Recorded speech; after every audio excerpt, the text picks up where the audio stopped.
Good morning student. आज हम class 2 का हिंदी सेकेंड पढ़ेंगे पार्ट 24 जिसका नाम है हिंदी महीने।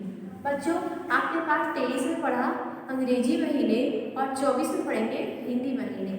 बच्चों, ये हिंदी महीने जो होते हैं अंग्रेजी महीनों से भिन्न होते हैं, अलग होते हैं, इनके नाम अलग होते हैं जो आपको पढ़ने में थोड़ी दिक्कत होती है। लेकिन हिंदी महीने जो होती हैं वो बहुत ही अच्छी होती हैं। उसके बारे में उसके नाम क्या क्या होते हैं, वो किस तरह से बोले जाते हैं, हम आपको बुक के माध्यम से बताएंगे। तो देखिए बच्चों, यहाँ पे हिंदी महीने में भी 12 ही महीने होते हैं। इन 12 महीनों के नाम क्रमशः इस प्रकार हैं। जैसे आपने जनवरी फरवरी पढ़ा, उससे ये अलग है। ये पहला जो नए साल का पहला महीना होता है उसको चैत्र बोलते हैं, जो हम अप्रैल को कहते हैं। दूसरा देखिए बैसाख, तीसरा है ज्येष्ठ, चौथा है आषाढ़, पांचवा है श्रावण, छठा है भाद्रपद, सातवां है अश्विन, आठवां है कार्तिक, नौवां है माघशीर्ष, 10वां है पौष और 11वां है माघ और 12वां है फाल्गुन। तो बच्चों, ये थे 12 महीनों के नाम हिंदी में। हिंदी कैलेंडर में ऐसे ही होता है। हिंदी का नया वर्ष चैत्र मास से शुरू होता है, जो अंग्रेजी के अप्रैल माह के आसपास आता है। हिंदी महीनों के नाम याद करो और नीचे पूछे गए प्रश्नों के उत्तर लिखो। तो देखेंगे, पहला, हिंदी वर्ष में कितने महीने होते हैं? हिंदी वर्ष में भी बच्चों 12 ही महीने होते हैं। दूसरा है सभी महीनों के नाम लिखो।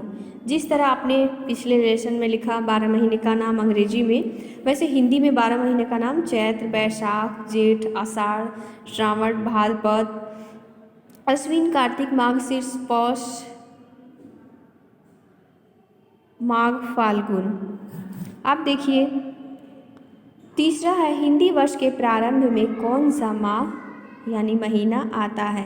तो प्रारंभ में यानी शुरुआत में चैत्र लिखेंगे यहाँ पे। हिंदी वर्ष के अंत में कौन सा महीना आता है? तो यहाँ पे लिखेंगे फाल्गुन, जिससे हम मार्च कहते हैं। पांचवा है अश्विन के बाद कौन सा महीना आता है? तो अश्विन के बाद कार्तिक का महीना आता है, तो यहाँ पे कार्तिक लिखेंगे। छठा है बैसाख और आषाढ़ के बीच में कौन सा महीना आता है? तो यहाँ पे ज्येष्ठ लिखेंगे। माघ शीर्ष के बाद कौन सा महीना आता है? माघ शीर्ष के बाद पौष आता है।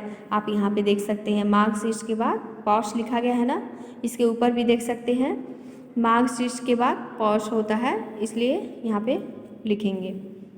अब देखिए, माघ से पहले कौन सा महीना आता है? माघ से पहले पौष आता है, यहाँ पे भी वही लिखेंगे।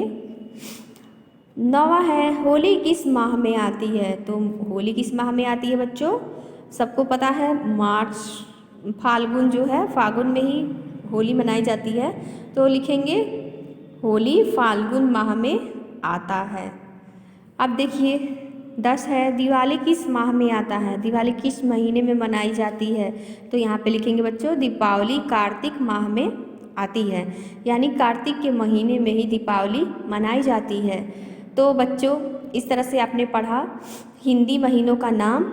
इसे सब 12 महीने जो हिंदी का है उसे याद करेंगे, क्योंकि अंग्रेजी में जो महीने का नाम है वो सभी को याद है, लेकिन हिंदी में जो नाम है वो बहुत कम ही बच्चों को याद है। इसलिए मेरे प्यारे बच्चों, हिंदी के जो 12 महीने हैं उसे अच्छे से याद करेंगे और अपने बुक में भरेंगे। Thank you.